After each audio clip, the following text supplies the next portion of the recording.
Shalom, sahabat inspirasi yang terkasih di dalam Tuhan.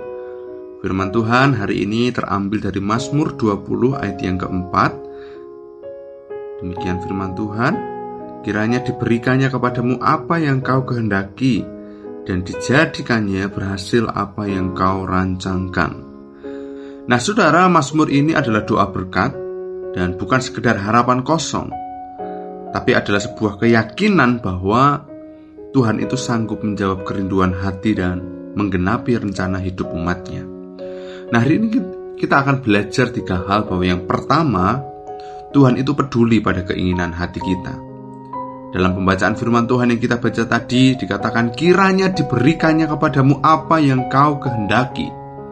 Nah saudara, ayat ini menunjukkan bahwa Tuhan itu tidak jauh dari kehidupan kita, tapi Ia peduli dengan apa yang kita rindukan. Tetapi Alkitab juga mengajarkan bahwa keinginan yang diberkati itu adalah keinginan yang selaras dengan kehendak Tuhan. Artinya, bukan semua yang kita mau pasti Tuhan beri, tetapi Tuhan menyaring, Tuhan membentuk dan memurnikan keinginan kita supaya sesuai dengan rencananya.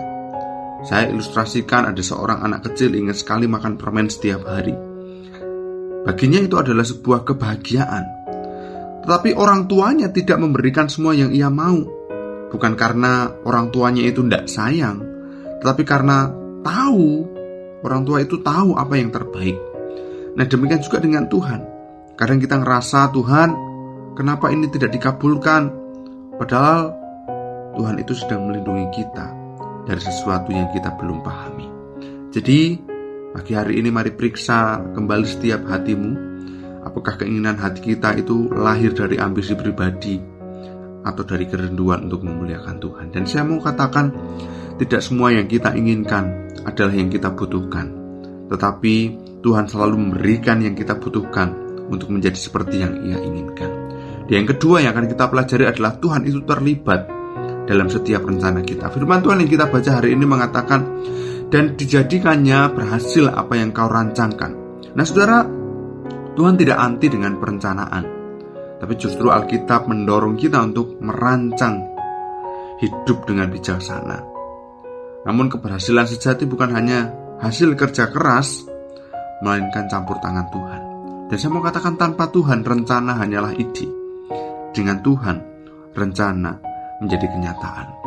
Nah saudara bisa bayangkan, ada seorang merancang perjalanan yang jauh menggunakan GPS, tetapi ia tidak pernah menyalakan sinyal.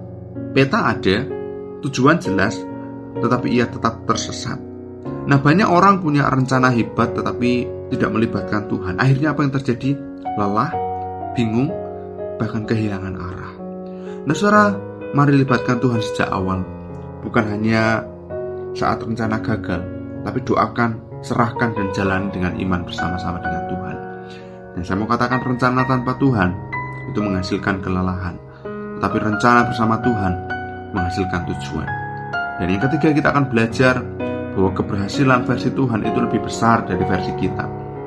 Nah seringkali kita mendefinisikan berhasil itu sebagai tercapainya sebuah target dalam hidup kita.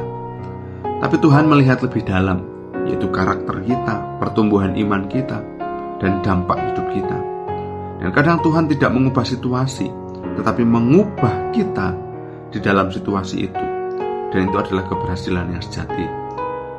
Saya ilustrasikan dengan seorang petani menanam benih dan berharap cepat panen. Tapi setiap hari ia hanya melihat tanah, tidak ada perubahan, dan ia hampir menyerah. Namun sebenarnya di bawah tanah, akar itu sedang bertumbuh kuat, dalam, dan siap menopang pohon besar. Nah begitu juga dengan kehidupan kita. Saat kita merasa tidak ada hasil, percayalah Tuhan sedang bekerja di area yang tidak pernah terlihat. Nah saudara, kita harus jujur. Hidup itu tidak selalu berjalan sesuai dengan rencananya, sudah sesuai dengan rencana kita. Ada kegagalan, ada penolakan, ada kehilangan, bahkan ada doa yang tidak terasa seperti tidak dijawab. Tapi justru disitulah iman menjadi nyata. Bukan ketika semuanya lancar, tetapi ketika tetap percaya di tengah ketidakpastian. Maka dari itu yuk sama-sama pagi hari ini kita belajar untuk kita mempercayai proses Tuhan. Jika hari ini belum berhasil menurut standar kita, bisa jadi Tuhan sedang membentuk sesuatu yang lebih besar. Dan saya mau katakan keberhasilan sejati itu bukan ketika kita mencapai rencana kita, tetapi ketika kita menjadi pribadi yang Tuhan rencanakan. Nah saudara, akhirnya Mazmur 20 ayat 4 ini bukan janji instan, tapi ini adalah sebuah undangan untuk hidup selaras dengan Tuhan. Maka dari itu rindukan apa yang Tuhan rindukan. Rencanakan hidup bersama-sama dengan Tuhan dan percayai hasilnya di tangan Tuhan. Saya ilustrasikan dengan salah satu ilustrasi. Ada seorang pemahat melihat sebuah batu besar. Nah, orang lain melihat batu itu biasa, tetapi ia melihat karya seni di dalamnya. Ia mulai memahat, prosesnya keras, penuh pukulan. Nah, batu itu mungkin merasakan sakit, tetapi setiap pukulan justru membentuknya menjadi indah. Kita pun demikian.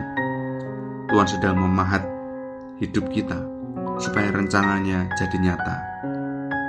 Dan saya mau katakan iman Kristen bukan pelarian dari realita, tetapi cara melihat realita dengan perspektif Tuhan. Kita tetap merencanakan, tetap bekerja, tetap berjuang, tetapi dengan kesadaran bahwa Tuhan adalah sumber arah, kekuatan, dan hasil akhir. Maka dari itu terus deklarasikan imanmu. Katakan, Tuhan, bentuk keinginanku, tuntun rencanaku, dan jadikan hidupku berhasil menurut kehendak-Mu. Saya akan tutup dengan salah satu quote. Tuhan tidak hanya memberi kita apa yang kita minta, tetapi membentuk kita menjadi pribadi yang siap menerima apa yang Ia siapkan. Amin. Tuhan Yesus memberkati. Mari kita berdoa bersama-sama. Tuhan, terima kasih untuk firman-Mu hari ini. Ajar kami untuk kami terus mengandalkan Tuhan dalam hidup kami, menyerahkan setiap kehidupan kami dalam tangan kuasa-Mu. Kami yakin dan percaya rancangan-Mu atas hidup kami adalah rancangan yang indah, yang penuh dengan damai sejahtera, yang tidak pernah mendatangkan kecelakaan buat setiap kehidupan kami. Kami bersyukur, di dalam nama Tuhan Yesus Kristus kami berdoa. Haleluya. Amin. Tuhan memberkati.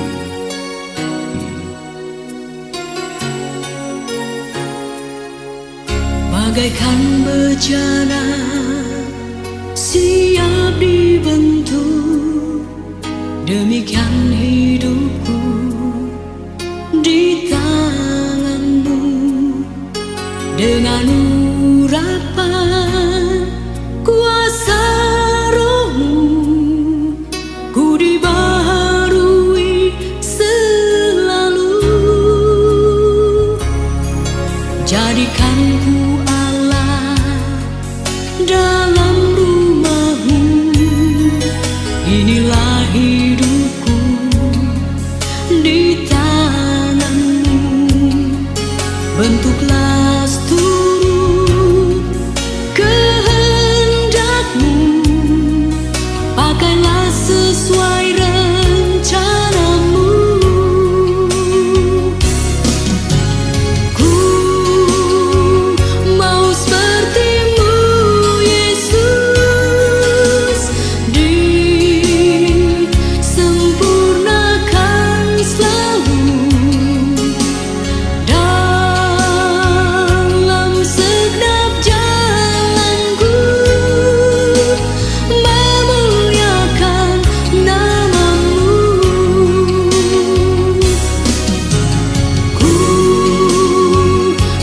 seperti-Mu, Yesus, disempurnakan selalu dalam segenap jalan.